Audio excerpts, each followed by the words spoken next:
Praise Lord. നല്ലൊരു നാളെ ആண்டு കൊടുത്തക്കായി നാം സ്തോത്രം ചെയ്യൂ. இந்த கால நேரத்தில் ஆவியானவர் நம்மோடு பேசுகிற வேத பகுதி ஏசாயா தீர்க்கதரிசியின் புஸ்தகம் 20ஆம் அதிகாரம் 29ஆம் வசனம்.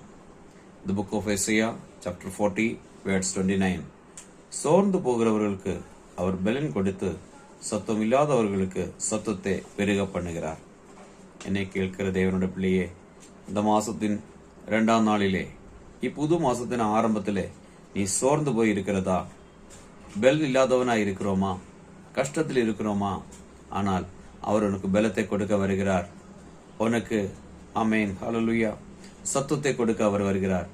அந்த சத்தத்தின் வல்லமையும் பெருகுதலும் பலவும் இருந்தால் உன்னை யாராலும் தோக்கடிக்க முடியாது.